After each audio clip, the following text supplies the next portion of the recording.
네, 오늘은 성령 강림절입니다. 성령 강림절은 교회력의 절기 중에 하나인데요. 제가 절기가 시작될 때마다 이 교회력에 대해서 간단하게 말씀을 드렸습니다. 오늘도 좀 교회력에 대해서 한번 정리를 해보겠습니다. 교회에도 달력이 있습니다. 교회력이 언제 시작되냐면 대림절부터 시작됩니다. 주님의 오심을 기대하면서 기다리는 그런 절기입니다. 그리고 성탄절이 있습니다. 주님의 탄생, 태어나심을 축하하면서 기념하는 절기가 바로 성탄절입니다. 그 다음이 주현절입니다.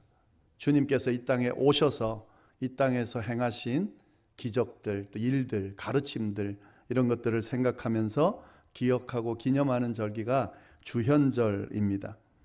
그리고 사순절이 있습니다. 예수님의 고난받으신, 십자가를 지신, 또 죽으신 의미를 생각하면서 보내는 절기가 사순절입니다. 그리고 부활절이 있습니다. 주님의 부활을 축하하며 기념하는 절기가 부활절입니다. 그리고 마지막으로 성령 강림절이 있습니다. 성령께서 우리 가운데 직접 오신 날을 기억하고 기념하는 절기가 바로 성령 강림절입니다. 이 성령 강림절은 오늘로 시작을 해서요, 대림절이 되기까지 아마 11월 중에 대림절이 될 걸로 보이는데, 그때까지 성령 강림 절기로 지켜집니다.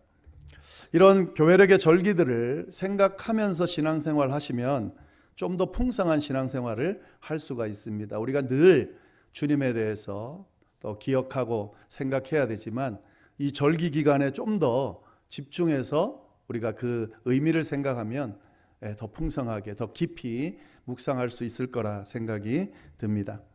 오늘은 성령 강림 주일이기 때문에 성령 강림에 대한, 또 성령에 대한 이야기를 좀 나눠보도록 하겠습니다.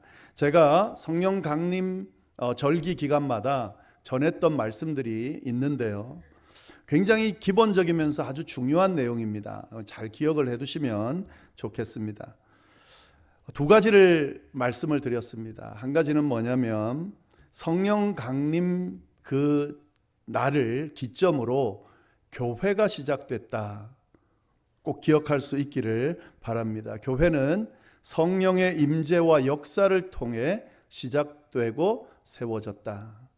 물론 구약시대도 교회의 모습을 가진 모습이 있었고요. 그리고 예수님이 계실 때도 교회의 모습을 가지고 있는 그런 형태들이 있었지만, 오늘날 우리가 교회라고 하는 이런 건물을 말하는 게 아니라요, 그리스도인의 모임, 이 모임이 시작된 시점이 어딘가, 언젠가 성령이 강림한 그날부터 시작됐다 하는 거죠.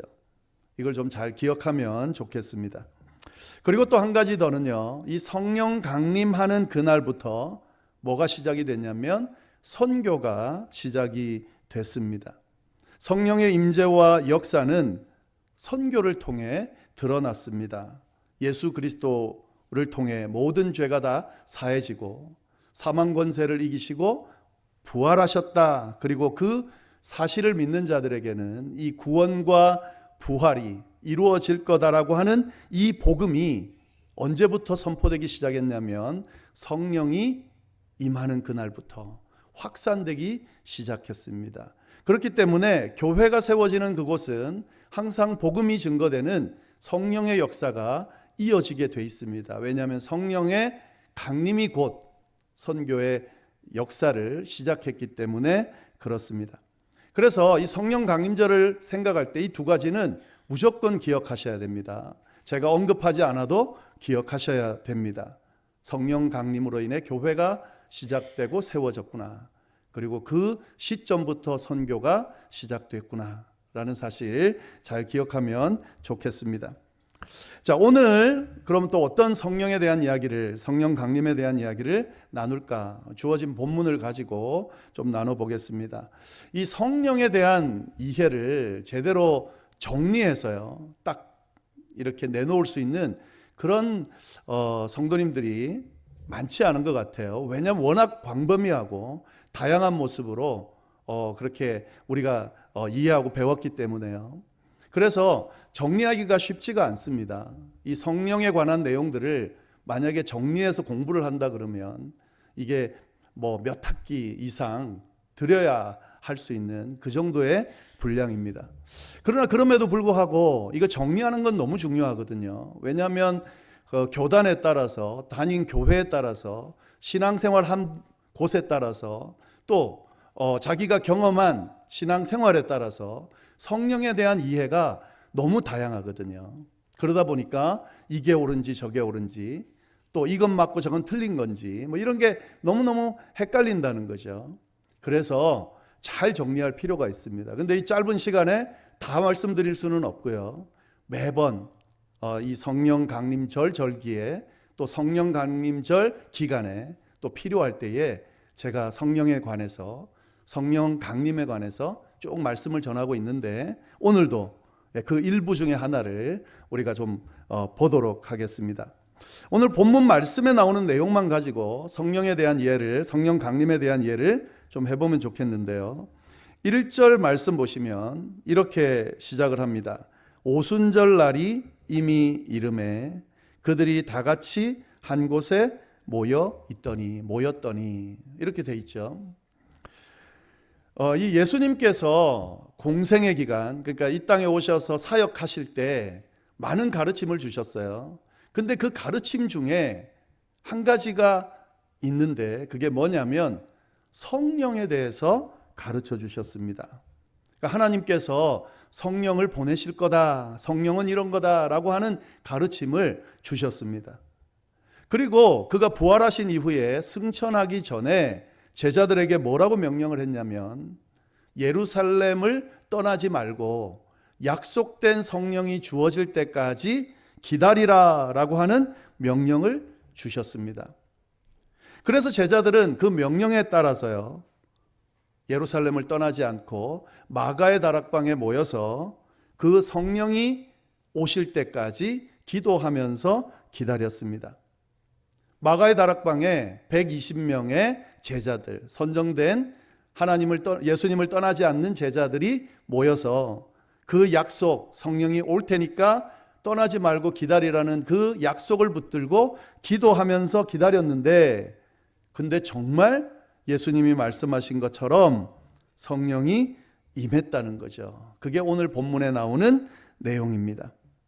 그래서 성령이 임한 내용이 오늘 본문에 쭉 나온다는 거죠. 성령이 임한 그날이 바로 오순절이라는 거예요. 오순절 날이 이미 이름에, 오순절 날에 성령이 임했다 하는 거죠.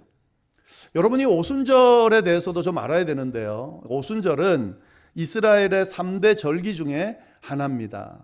맥추절, 77절 이렇게도 이야기하는데, 그날이 어떤 날이냐면요, 6월절 다음 날부터 50일째 되는 날이 이 맥추절이에요. 그래서 77절, 초실절 이렇게 하기도 하고, 50번째니까 오순절, 오순이라는 말이 50번째란 말이에요.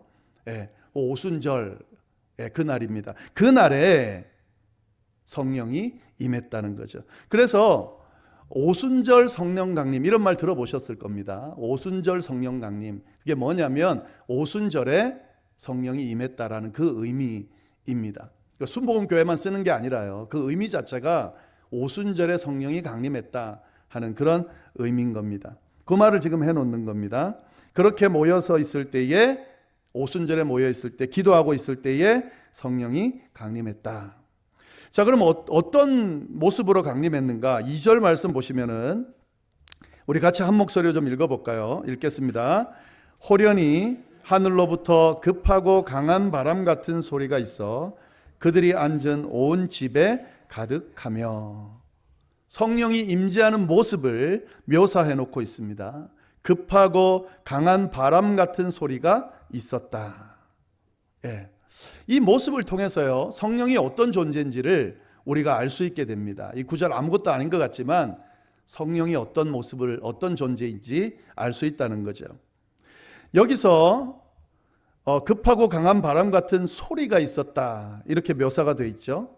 그러니까 소리가 있었다라고 하니까 소리가 왔구나 이렇게 생각하는데, 사실은 바람입니다. 바람. 성령이 지금 표현되어 있는 모습이 어떤 모습이냐면 바람입니다. 소리를 내면서 온 바람.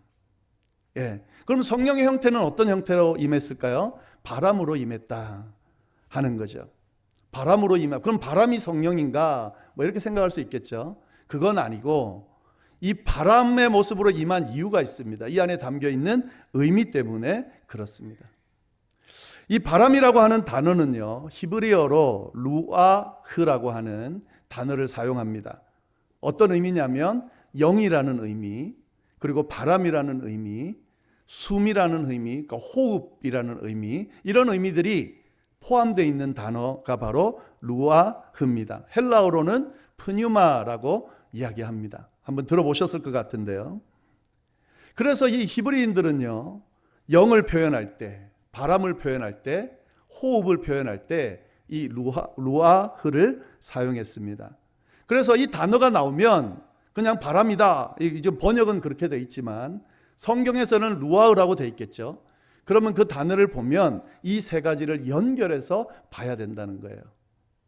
지금 이 제자들이 기도하고 있을 때 루아흐가 임했다 이렇게 되는 거예요. 바람 임했다는 말은 그런 의미입니다. 그러면 이 루아흐가 임했다는 말이 뭔가 다른데 어디서 쓰여지는가를 보면 알겠죠. 이 루아흐가 어디에 쓰여졌냐면요, 하나님께서 천지를 창조하실 때, 사람을 창조하실 때에 흙으로 사람을 빚으시고 그 다음에 코에다가 뭘 불어넣으셨어요. 그때 불어넣은 게 뭐냐면 생기입니다. 히브리 말로 하면 루아흐입니다. 그러니까 코에다가 흙으로 빚은 사람에다가 루아흐를 집어넣었더니 어떻게 됐습니까? 사람이 됐다. 이렇게 이야기를 하고 있습니다. 그러면 이 루아흐는 뭐가 되는 겁니까? 생명을 주는 존재, 그리고 창조를 하는 존재, 이렇게 되겠죠. 네. 그러면 이걸 연결해서 보면은요, 제자들이 기도할 때에 루아흐가 임했다라고 하면 뭐가 임했다는 거예요? 생명을 주는 존재가 임했고 창조하는 존재가 임했다라는 그런 의미가 되는 겁니다. 그러면 성령이 뭔지를 우리가 알겠죠. 성령이 뭡니까? 생명을 주는 존재입니다. 창조하는 존재입니다. 생명을 주는 존재, 창조하는 존재는 누굽니까? 하나님밖에 없어요. 그러니까 뭐가 임한 겁니까? 하나님이 임한 거예요. 하나님의 영이 임했다는 의미가 되는 겁니다. 성령 강림하는 그때 어떤 일이 일어나냐면 새로운 창조가 일어나는 거예요. 새로운 생명이 일어나는 거예요. 새로운 교회가 세워지는 거예요. 교회가 갖고 있는 의미 중에 하나는 생명을 불어넣는 의미. 교회의 역할이 그거예요. 이 세상에 생명을 불어넣는 역할을 하는 게 교회입니다. 루아흐가 임했을 때, 성령이 임했을 때 이런 역사가 일어난다는 거죠. 여러분, 제자들이 이 전과 이후가 완전히 달라졌다는 거 우리가 알잖아요. 이전에는 어떤 사람들이었습니까? 연약하고 나약하고 제자로서의 역할을 감당하지 못하고 스승을 팔고 저주하고 도망치고 이런 모습이었거든요. 근데 이 루아흐가 임하고 난 이후에 어떻게 됐습니까? 완전히 달라졌어요. 새로운 생명이 그들에게 부여된 거죠. 새로운 창조가 그들에게 임한 거죠. 이게 성령의 의미입니다. 성령이 임한다는 것은 이런 의미가 있는 겁니다. 3절 말씀 또 볼까요? 3절 말씀 우리 같이 한번 읽어보겠습니다. 읽겠습니다. 시작. 마치 불의 혀처럼 갈라지는 것들이 그들에게 보여 각 사람 위에 하나씩 임하였더니. 여기서는 성령의 임재의 모습을 어떻게 표현합니까? 불의 혀처럼 갈라지는 모습이었다. 이렇게 고백을 합니다. 그러니까 불처럼 임했다는 거예요. 불의 모습으로. 그럼 이것도 어떤 의미일까요? 그럼 성령이 불일까? 그런 건 아니죠. 이 성경에 보면은요, 불의 모습으로 나타날 때가 있는데 그때 어떤 일이 일어나냐면 하나님이 그 자리에 임재했습니다. 하나님이 이 땅에 임재할 때 어떤 모습으로 임재했냐면 불의 모습으로 임재했습니다. 어떤 예가 있을까요? 모세가 소명을 받을 때, 하나님을 뵐 때에 하나님께서 모세를 호렙산으로 부르셨습니다. 만나 주셨어요. 그때 모세가 봤던 하나님의 모습은 어떤 모습입니까? 떨기나무, 불타는 떨기나무의 모습으로 봤습니다. 불타는 떨기나무가 하나님이 아니라 하나님이 임재하는 그 자리에 불로서 모세에게 나타났다는 거죠. 그래서 성경에 나오는 불의 임재는 하나님의 임재를 이야기합니다. 자, 그러면 지금 이 성령 강림하는 이 자리에서 불로서 임했다는 것은 누가 임했다는 겁니까? 하나님이 임했다는 거죠. 그러면 성령이 뭐가 되는 겁니까? 하나님이시라는 거예요. 하나님의 영이시라는 거예요. 그래서 우리가 이 부분을 잘 말씀을 통해서 연결해서 알 수 있어야 됩니다. 삼위일체의 하나님, 성부 하나님, 성자 하나님, 성령 하나님. 이 하나님의 존재라는 걸 우리가 잊어버리면 성령을 어떻게 이해하게 되냐면 다른 하나님보다 조금 급이 낮은 그런 레벨이 낮은 존재로 이해하게 됩니다. 마치 불이는 어떤 기운 같은 그런 걸로 이해를 하는데 아닙니다, 여러분. 성령은 하나님이세요. 동일한 하나님입니다. 하나님의 영으로 역할을 가지고 임재한 것이 바로 성령이다 하는 사실을 잊지 않아야 됩니다. 이 성령에 대해서 이 두 구절 가지고요 우리가 충분히 알 수가 있는 거죠. 예. 자, 그리고 한 가지 근데 여기서 3절에서 우리가 한 가지 특징을 발견해야 되는데 이 부분을 좀 주의 깊게 보면 좋겠습니다. 불의 혀처럼 갈라지는 것들이 그들에게 보였는데 각 사람 위에 하나씩 임하여 있었다. 여러분 이 구절을 잘 해석할 수 있어야 됩니다. 그 불이 하나가 존재하고 그 불을 바라본 게 아니라요, 거기에서 기도하는 120명의 머리 위에 각각 임해 있었다. 이렇게 지금 되어 있어요. 네. 이 말씀을 좀 잘 이해해야 됩니다. 성령 강림, 이 성령의 임재를 그냥 성령이 임재했다니까 이렇게 이해하는 분들이 있을 거예요. 저 하늘에 있는 성령이 이 땅에 임재했구나. 이 땅에 원래 성령이 없었는데 하늘에서 그 성령이 내려오셨구나. 마치 예수님 오시듯이 그렇게 이해하는 분들이 있는데 이 구절을 보면은요, 아니잖아요. 여러분, 아닙니다. 성령은 이 세상, 저 하늘 어디에나 존재하는 분이고, 이미 창조할 때에 생기를 불어넣었다라고 하는 것은 그때도 성령이 존재했다는 걸 의미하는 거예요. 그러니까 이 세상에 성령은 존재했습니다. 구약에 보면은 성령이 역사하는, 하나님의 영이 말씀하고 또 기적을 행하고 인도하고 하는 내용이 나옵니다. 자, 그러면 여기서 말하는 성령의 강림과 이 뭐가 차이가 나냐는 거죠. 그럼 여긴 뭘 의미하냐는 거죠. 여기서 말하는 성령 강림은 뭐냐면 성령이 각 기도하는 그 사람에게 임했다라고 하는 그 의미를 이야기하는 겁니다. 이 세상에 있는 모든 사람들이 성령을 소유한 게 아니에요. 성령이 함께하는 게 아닙니다. 예수 그리스도를 나의 구주로 믿고 고백하면서 부활신앙을 가지고 주님 앞에 믿고 나가는 그 사람에게 성령이 임재하는 거죠. 함께하는 거죠. 역사하는 거죠. 예수 믿는 사람과 예수 믿지 않는 사람의 차이는 교회를 다니고 안 다니고의 차이가 아니고요, 그가 주를 믿는 신앙 고백을 가지고 믿고 고백한 이후에 성령이 그 사람에게 임재했냐 아니냐로 차이가 나는 겁니다. 그리스도인이 아닌 사람들은 성령이 지배하는 사람이 아닌 거죠. 성령이 임재하지 않은 거죠. 그러나 그리스도를 나의 구주로 고백하면 성령이 그 위에 그 사람에게 임하게 되는 거죠. 이걸 지금 이야기하고 있는 겁니다. 여러분, 성령 강림에 대해서 이해할 때 마치 그렇게 그냥 저 멀리 있던 것이 이 세상에 왔구나 이 정도로 이해하시면 안 되고요. 이 시간에 120명 성령의 임재를 기다리며 그 약속을 부여잡고 있는 그 한 명 한 명에게 임했다는 거죠. 그 의미가 있는 거죠. 자, 그러면 한 명 한 명에게 성령이 임했다는 건 뭘 의미하는 겁니까? 성령이 하나님이라 그랬는데요, 하나님이 그 사람에게 임했다는 거죠. 관계를 맺었다는 거예요. 그 사람에게 함께하게 됐다는 거예요. 그 사람 인생에 함께하게 됐다는 거죠. 이게 성령 임재의 의미입니다. 예수 믿는 사람들에게 하나님의 영이 함께 하십니다. 하나님의 영이 내주하십니다. 하나님의 영이 우리를 인도하십니다. 예, 그 의미가 바로 성령 임재의 의미다 하는 거죠. 그 사실을 좀 잘 아시면 좋겠습니다. 이것도 성령에 대한 이해 중에 하나입니다. 자, 그리고 4절 말씀을 보시면은요, 그러면 이렇게 성령의 임재의 결과가 어떻게 나타나느냐 하는 내용도 나옵니다. 4절 말씀 우리 같이 한 목소리로 읽어보겠습니다. 시작. 그들이 다 성령 충만함을 받고 성령이 말하게 하심을 따라 다른 언어들로 말하기 시작하니라.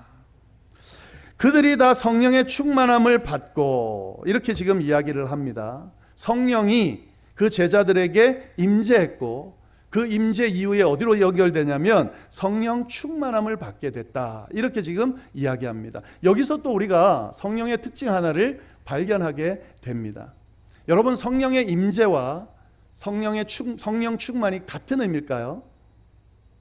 어떻게 생각하세요? 성령 임재, 성령 충만 같은 의미일까요?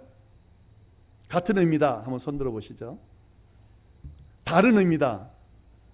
난 모르겠다. 네. 뭐 답을 아시겠지만 같은 의미일 수도 있고 다른 의미일 수도 있어요. 지금 제자들이 기도할 때에 각 사람의 머리 위에 성령이 임재했다라고 하는 것은 그들의 신앙 위에 성령이 임했다라는 의미고, 이건 이제 성령 임재예요. 그래서 우리가 믿음으로 예수를 나의 구주로 고백하면 그때 그 고백하는 그 위에 성령이 임재합니다. 그 다음에 어떤 과정이 필요하냐면 성령의 충만함이 필요해요. 예, 지금 제자들에게 일어난 일이 이 두 가지가 일어난 거예요. 성령이 임재하고 그 임재하신 성령의 충만함으로 채워졌다, 이 의미입니다. 그러면 성령 충만은 뭘까요? 어떻게 했길래 충만하다는 걸까요? 신앙생활 오래 한 분들, 그리고 옛날에 막 그런 오순절 분위기에, 그런 순복음 분위기에 그렇게 신앙생활 하셨던 분들, 성령 충만을 표현할 때에 막 예배 드릴 때 뜨겁게 찬양하고 막 뜨겁게 기도하고 소리내서 기도하고 막 이런 모습들을 성령 충만이다, 뭐 이렇게 표현하는 분도 있을 수 있어요. 그것도 하나의 부분인데 성령 충만이 똑같이 그런 모습이다라고 하기는 힘듭니다. 그러면 성령 충만이 뭔가? 성령 충만이라는 것은요, 성령의 지배를 받는다 하는 거죠. 그럼 충만하다 안 충만하다 어떻게 구분합니까? 지배를 많이 받으면 충만한 거고, 지배를 받지 않으면 충만하지 않은 거죠. 내게 성령이 임했더라도 그 성령의 지배를 받지 않고 살아가면 그리스도인이 됐음에도 불구하고 그냥 자기 마음대로 살아가게 되겠죠. 성령이 내게 임했고 그 성령의 지배를 받으면서 인도하심에 따라 살아간다면 그건 성령 충만함이 되겠죠. 성령 충만한 사람들을 잘 보면은요, 거의 100의 100은요, 하나님의 인도하심, 성령의 인도하심, 그 지배에 자신을 맡기고 순종합니다. 지금 이 제자들이 성령의 충만함을 받았다라고 할 때는 성령의 지배를 받았다라는 의미가 이 안에 있는 겁니다. 그래서 그 다음 내용이 나오는 거예요. 성령이 말하게 하심을 따라 다른 언어들로 말하기 시작하니라. 이 다른 언어는 방언이라는 건데, 이거는 다음에 제가 방언과 관련해서 이 말씀을 좀 더 나누도록 하겠습니다. 성령의 지배를 받는 성령 충만함을 받은 제자들이 보여준 결과물은 뭐냐면 성령이 말하게 하심을 따라 행동했다는 거예요. 그리고 가장 먼저 시작한 게 언어를 지배당했다는 겁니다. 저 사람은 교회를 다니는 사람인데, 예수 믿는 사람들인데 말하는 게 왜 저래? 그리고 또 우리도 마찬가지죠. 아니, 나는 분명히 예수님을 믿고 구원받은 사람이 확실한데, 성령이 임재하다는 걸 확실히 가지고 있는데 내 말은 왜 이렇게 성령 받은 사람처럼 안 될 때가 있지? 뭐 이런 경험들, 고백들, 또 그런 모습을 가진 분들 보겠죠. 무슨 차이일까요? 지배를 받느냐 안 받느냐의 차이입니다. 성령께서 이끄시는 대로 말씀하시는 대로 만약에 내가 말을 한다면 우리의 말이 어떻게 될까요? 그리스도인답게 말하겠죠. 성령이 이끄는 대로 말하면 그리스도인답게 말할 수밖에 없습니다. 근데 그 지배를 거부하고 굳이 나의 과거의 모습, 내 경험, 나의 연약한 육신, 또 사단의 유혹 이런 거에 지배당하면서 말하면 그렇게 나타나는 거죠. 성령 충만한 모습이 아니게 나타나는 거죠. 말뿐만 아니라 마찬가지입니다. 몸도 마찬가지고 삶도 마찬가지고 성령 충만하냐 아니냐는 지배를 받느냐 아니냐의 차이점입니다. 제가 예수를 믿고 또 목사가 되고 달라진 게 뭘까? 저는 옛날에 그 성품이나 제가 타고난 성품이나 또 살아오면서 경험했던 그 모든 것들이 사라질 줄 알았는데 안 사라지더라고요. 여전히 있더라고요. 그래서 오죽하면 그런 이야기가 있잖아요. 사람은 안 변해. 하나님도 못 변화시켜. 뭐 이런 말들이 있어요. 그만큼 사람이 안 변해요. 교회 다니고 한 수십 년 동안 교회 신앙생활하고 목회 또 오랫동안 하면 사람이 변할 걸로 생각하는데 예전에 그 모습들이 하나도 안 변하고 여전히 자리 잡고 있더라고요. 그럼 뭐가 달라진 건가? 지배를 얼마나 받느냐 안 받느냐의 차이더라는 거죠. 하나님의 지배를, 성령의 지배를, 말씀의 지배를 내가 얼마나 많이 받느냐 안 받느냐에 따라서 내게 있는 내 부족함이 나타나기도 하고 나타나지 않기도 하고, 그 지배가 강해지면 강해질수록 부족하지만 성화되어 가더라고요. 그리스도인다워 가더라고요. 그리고 그 연약했던 부족했던 모습들이 점점점 힘을 잃어 가더라고요. 성령 충만하게 되어 가는 거죠.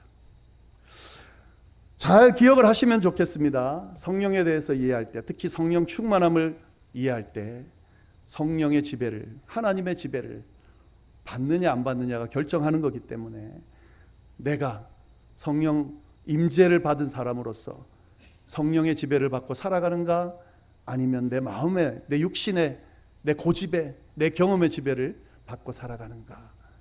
그 차이로 인한 결과가 다르기 때문에요. 또 받는 은혜도 다르기 때문에 이 부분을 잘 염두에 두시면서 성령의 지배를 받는, 하나님의 지배를 받는, 하나님의 인도하심을 받는 그런 성령 충만한 사람들이 다 되기를, 그래서 하나님이 주시는 성령 충만한 자들에게 허락하시는 풍성한 은혜를 받아 누리는 삶을 모두 다 살아갈 수 있기를 간절히 바랍니다. 기도하겠습니다. 하나님 아버지, 참 감사합니다. 성령 강림 주일을 맞아 성령 강림에 대하여, 성령에 대하여 우리가 조금 더 깨달음을 얻을 수 있도록 인도하여 주셔서 감사합니다. 하나님, 성령이 임재하는 사람, 그리스도인이라는 사실을 우리가 잊지 않게 하여 주시고, 그 믿음 가지고 그리스도인다운 삶을 살아가는 저희가 될 수 있도록 인도하여 주옵소서. 그리스도인답게 살아가기 위하여 성령의 충만함이 필요합니다. 성령의 지배를 받는 것이 필요합니다. 주여 함께하여 주옵소서.